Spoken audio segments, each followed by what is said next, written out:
yaitu pada 15 detik pertama setelah kelahiran plasenta, masa 10 tidak ada kontraksi, maka kita lakukan prasat KBI atau kompresi bimanual eksternal.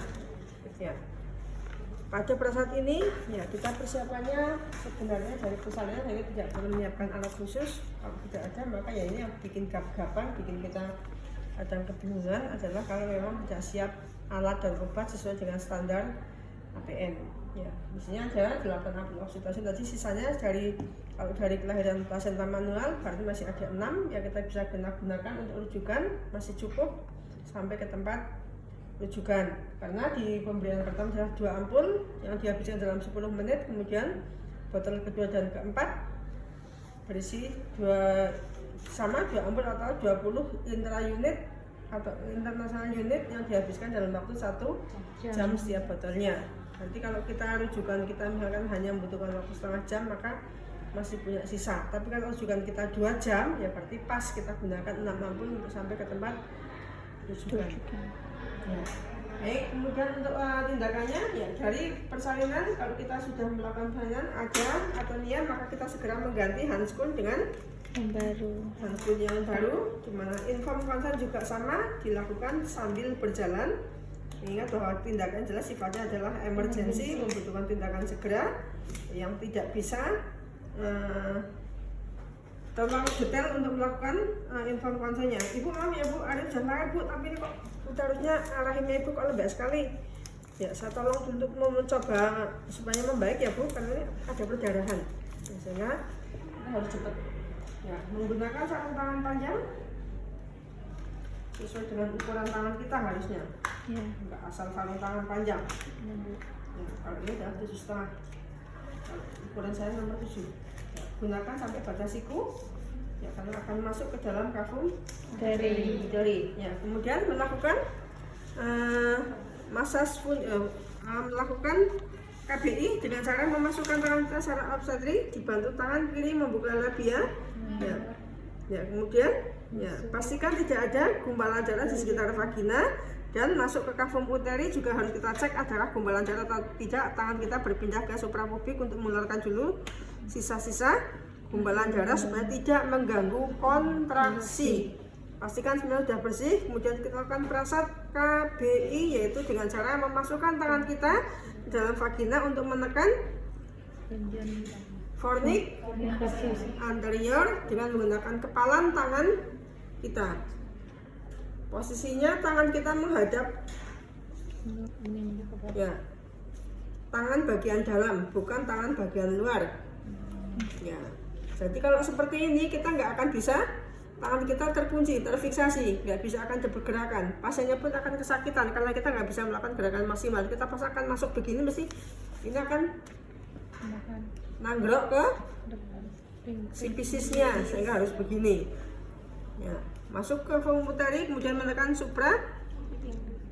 menekan fornix, ya, letakkan di atas fornix anterior. Ya, kemudian tangan kiri kita meraba korpus uteri seluas mungkin, ya, pada korpus uteri seluas mungkin. Ya, ada beberapa yang mengatakan begini, tapi kalau begini berarti hanya sebagian korpus uteri yang bisa kita pegang. Tapi kalau seluas mungkin berarti tangan kita harusnya ya, begini, sehingga bisa menjangkau semuanya dalam posisi begini.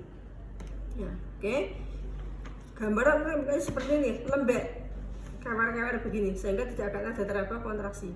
Ya, tekan di atas suprapubik EDI, suprapubik D, fornix anterior. Ya, kemudian tangan kanan kita meraba korpus uteri seluas mungkin, ya, sehingga seakan-akan kedua tangan kita bertemu. Ya, lakukan kompresi bimal interna ya selama 5 menit. Jika ada kontraksi maka lanjutkan 2 menit. Ya, tambahkan 2 menit. Kemudian jika tidak ada kontraksi maka 5 menit tangan kita keluarkan untuk melakukan pemasangan infus dan injeksi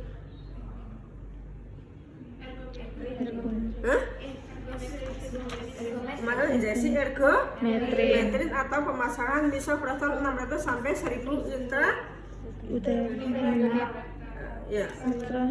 Oke, ya, mikrogram toh satunya toh? Ya, oke. Kemudian keluarkan tangan kita, digantikan oleh perasat KBE atau kompresi eksterna, bisa asisten atau oleh penolong. Kalau sekarang harusnya setiap persalinan harus ada 6 tangan, misalnya ada 2 asisten, yang satu menyuntikkan, yang satu mengawasi keadaan umum, tangan kita tetap ada di luar. Tapi untuk keterampilan ini tetap ada KBE digantikan dengan asisten atau penolong untuk keluarga untuk melakukan perasat KBE, sehingga bidan melakukan pemasangan infus dan injeksi ergometrin. Ya, mohon maaf Pak, saya dibantu ya Pak, ini belum ada kontraksi uterus rahimnya Pak, monggo Bapak bisa menggantikan posisi tangan saya, ya silakan Pak ke samping saya. Ya, bisa. Kalau dari sana kira-kira Bapak bisa apa tidak? Kalau pelatihan APN kemarin Bapaknya dari sisi berlawanan dengan kita. Ya, bisa? Bisa. Ya, oke. Letakkan monggo Pak, tangan Bapak yang kiri mengepal di atas tangan saya. Mengepal di atas tangan saya, ya sama. Ya. Mengepal begini. Ya, menekan, gantikan tangan saya kepala saya Pak ya. Jadi kepala dulu yang dilepaskan dulu. Oke, ya sudah. Tangan satunya Bapak silakan bisa letakkan di atas tangan saya yang di atas Pak. Ya. Oke, letakkan di sini. Ya, ikuti tangan saya Pak. Ya, dah. Ya, seakan-akan di tangan bertemu, baru kemudian keluarkan tangan penolong secara perlahan, ya, kemudian melakukan, ya, lepaskan atau siapkan satu tangan panjang, ya, kemudian lakukan pemasangan infus dengan diisi 20 intraunit oksitosin. Ya. Buka semua alat oksitosin, kemudian saya ini pernah mengalami yang seperti ini. Ada panggilan di rumah, saya sendirian. Ya, kemudian masukkan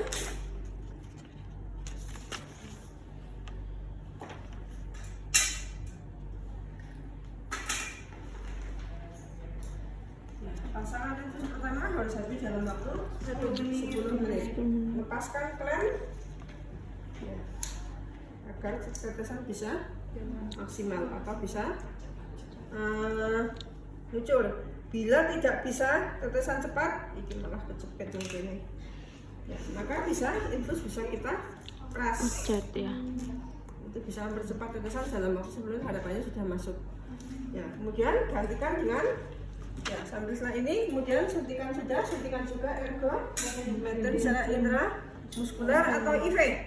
Intramuskular. Di situ intramuskular. Iya, Kalau saya pelaksanaannya karena sudah ada infus, ngapain nyuntik pasien? Kalau lebih cepat dengan cara masukkan ke dalam infus. Balik. Ergometrin dulu. Infus. Baru nyuntik dulu baru infus. Oke, ya. Lakukan penyuntikan secara intramuskular, ya, kemudian memasak. Oh ya, oke, karena lebih cepat menyuntik daripada Masuk infus ya. Oke, pasang infus, ya, habiskan waktu 10 menit. Kemudian gantikan kembali posisi suami atau posisi keluarga bahan untuk melakukan perasat KBI dengan memakai sarung tangan yang baru. Ya, kemudian masukkan tangan kita, ya, buka labia, masukkan tangan kita. Maaf Pak, yang di bawah dilepaskan dulu Pak. Ya, oke. Ya, posisikan kembali tangan kita untuk menekan fornik. Ya, kemudian ikuti tangan yang ada di luar, ya, posisikan sehingga tetap, ya. Dalam fase ini, ya, pastikan kita kira-kira kontraksi uterusnya ada apa belum, ya. Ya, dalam kemarin pelajaran terakhir APN, ya, pada fase ini sambil sedikit dilakukan massage secara dalam juga seakan-akan seperti gerus, ya, kayak ngulek sambel. Ya, tangan kita yang dalam seperti ini, ya, yang ini tetap, ya, jadi dua-duanya tetap ada Gerakan. ya, tapi kalau yang di luar rata-rata pastinya sakit. Di dalam Ya. aja berarti. Iya, ya, tapi kalau memang bisa pasien tahan, maaf ya Bu, mulusnya lebih kuat ya Bu, ini sambil dua-duanya sambil seperti Menggerus. ya, menggerus, menggerak-gerakkan begini, sehingga harapannya rangsang uterus bisa, seluruh bagian uterus bisa terangsang dengan gerakan tangan kita yang melakukan massage. Ya, kemudian ini sudah membaik tapi masih belum maksimal. Ya, maka ya tahapan ini dilanjutkan dengan pemberian oksitosin drip. Selanjutnya botol kedua sampai botol keempat dihabiskan dalam waktu 1 jam tiap botolnya dengan diisi 20 unit oksitosin. Kemudian jika adanya keterbatasan infus, maka botol kedua dan seterusnya bisa diberikan tetesan pelan tapi dibantu dengan pemberian minum per oral jika pasien dalam kondisi sadar dan memang bisa minum banyak. Ya, pengalaman saya dulu pernah infusnya pun yang satu diinfuskan, satunya lagi pernah ibu dulu karena ada DM, ya hipoglikemi, ya cairan infus glukosa kita minumkan. Ya, jadi yang penting adalah pemenuhan cairan untuk menghindari adanya dehidrasi akibat perdarahan yang hebat bisa diberikan secara oral maupun parenteral. Ya, kemudian setelah 4 jam botol kelima dan seterusnya dihabiskan dalam waktu 4 jam setiap botolnya. Botol kelima ya, setelah botol keempat itu kan ada selanjutnya adalah dihabiskan dalam waktu 4 jam setiap botolnya. Kemudian jika ya, maka botol kedua jika bila tidak cukup ya, cukup cairan ya orang parenteral ya. Udah ibu Ya. ya. Kemudian pastikan ini sudah membaik. Jika belum maka akan rujukan dengan melakukan pemasangan digantikan dengan pemasangan kondom Kateter. Nah, karena kenyataannya kalau saya pernah mengalami, saya merujuk dari Muntilan ke Jogja, tangan saya di dalam seperti ini sampai PKU kota. Pulang saya semper nggak bisa apa-apa. 1 jam loh perjalanan Muntilan sini. Ya, itu pun saya hanya menggantikan pada saat mau rujukan. Ketika prasaja yang melakukan teman saya, ya, udah tak gantikan untuk rujukan biar saya yang berangkat. Posisi begini 1 jam bener. Tapi alhamdulillah banyak selamat. Ya, jadi prinsipnya di prasat ini adalah butuh kecepatan dan kekuatan, ya, fisik dan fisik.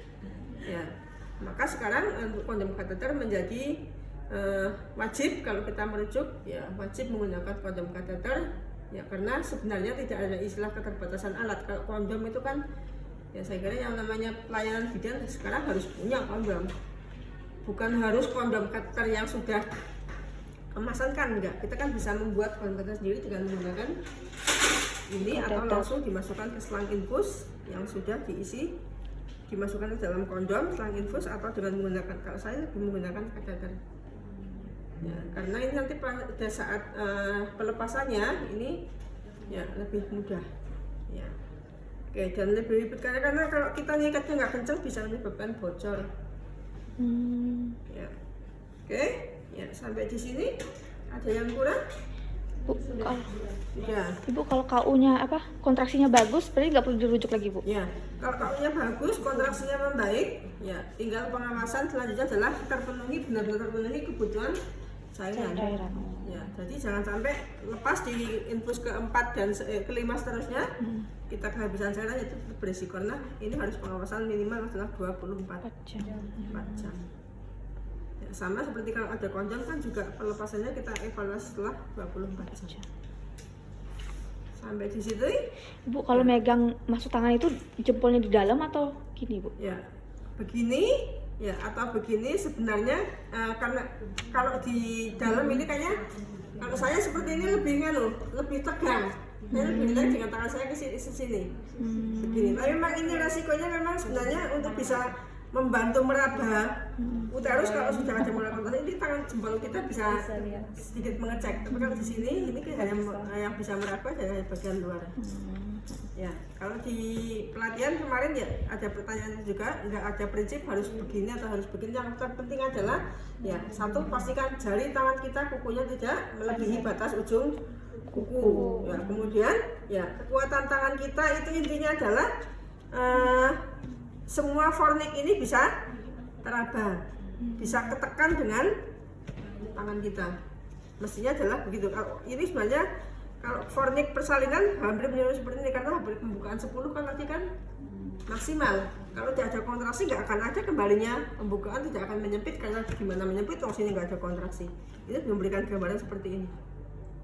Bisa dibayangkan kalau sebenarnya porsi sangat luas, ini kalau kita meraba tangan kita ya tidak semuanya teraba, ya ini akan lebih maksimal lagi kalau penekanannya adalah prinsipnya penekanan ini bisa menutup bagian porsio sehingga pembuluh darah yang ada di sekitar sini bisa hidup kembali untuk disalurkan ke seluruh bagian uterus. Ya, kalau perdarahan kan jadi pembuluh darahnya kan makin sempit, makin menyempit kan makin hilang kan karena darahnya keluar terus. Maka ini menahan supaya pembuluh darah ini yang tadi ada di ya kanan kiri ini ada yang namanya vena uterina. Kalau saat operasi SC itu yang namanya melahirkan bayi, ya kalau dilakukan insisi secara ini Wallenstein atau yang ini namanya apa? Ini kan horizontal. Ya. Ini mesti pembuluh darah yang ada di sini akan dijepit karena ini adalah di sini adalah pusatnya vena paling besar dari uterus. Maka ini pun makanya ya kalau di pelatihan saya kemarin pernah ikut pelatihan satelit penanganan atonia oleh dokter kandungan itu ya penanganan atonia tidak ribet-ribet, jepit semua pembuluh darah yang ada di sini dengan menggunakan ovarium clamp kanan dan kiri, ya kemudian ya rangsang uterus kudus, ya, ini bisa menyebabkan kontraksi menjadi lebih baik. Tapi kan kita nggak punya kewenangan sampai ke sana. Iya. Ya, jadi punya ada di vena cava inferior dan ada di vena arteria uterina. Ini harus pembuluh darahnya harus terjepit dengan baik sehingga tidak mengucur terus, sehingga pembuluh darah bisa memperbaiki kontraksi yang harusnya berjalan dengan normal. Kalau yang namanya ada atonia tidak bisa ditolong, ya akhirnya harus histerektomi, mesti 10 uterus sudah biru karena pembuluh darahnya pecah semuanya. Kalau sudah seperti itu nggak akan bisa dipertahankan. Ya, biasanya HB yang sudah sampai 4 mesti uterus sudah membiru. Maka keputusan akhirnya mesti akan dilakukan histerektomi karena menyelamatkan ibu, ya supaya perdarahan bisa dihentikan. Saat persalinan pembuluh darah pusatnya ada di arteria uterina. Ya, besok kalau pengalaman di rumah sakit di kamar operasi akan tahu persis seperti apa. Takutnya kita kalau menghadapi perdarahan karena kita bisa langsung lihat pembuluh darah yang di sini kelihatan semua. Ya. Oke, sampai di sini untuk penanganan KBI KBE, ya saya kira cukup ya. Ibu mau tanya Ibu, kalau tangan kita tuh masuk itu ke dalam uterus itu sampai ujungnya atau sampai ini kan ini kalau ini sebenarnya gambar ini kan porsio ya harusnya ya, bukan vagina ya. Ya, porsio. Ya, tangan kita masuk ke vagina ini harusnya ini kalau uterus ya harus sudah di memposisikan ini harus plek di atas porsio. Ya, di atas Konik anterior. Oh. Kemudian kalau yang di luar lebih gampang biasanya, tapi yang di dalam yang kadang lebih sulit. Tapi sebenarnya kalau KBE benar juga membantu. Saya jarang KBI. Saya biasanya KBE dengan menekan suprapubik dengan vena arteri uterina kiri kita tekan begini. Ya, itu biasanya perdarahan akan berhenti. Tapi kita harus bertahan sini juga sama waktunya seperti dan bisa lebih. Hanya saja memang efeknya buat pasien sakit karena bagian luar yang kita tekan kan agak kita cubit-cubit, agak kita apa ya dipenet-penet kan ini bagian perutnya. Ya, tapi ini sangat membantu. Daripada KBI saya lebih bisa dengan KBI. Ya, KBI kita menekan ini sambil kita tekan ke dalam gini, mesti perdarahan akan mampet. Dan jangan keburu-buru kita lepaskan. Bertahan dulu 7 menit cukup untuk bisa KBI. Ya, tapi kalau caranya memang kita KBI dulu baru KBE hanya sifatnya menggantikan. Tapi kalau saya selama ini dengan KBE begitu sudah ada ini saya KBE, ya biasanya perawat berikan suntikan dan memasang infus itu berhasil. Yang penting kita harus jangan jadi bidan sing lelet nyinggir ke alat aja 5 menit. Ada yang seperti itu karena ada. Saya kadang gemes dengan temen ya, yang seperti itu kadang nggak sabar kadang, ya Allah kok ini kita ya sudah salah dokter biar cepet gimana pas itu cepet. Ya, oke, ada yang diklarifikasi lagi? Udah Ibu.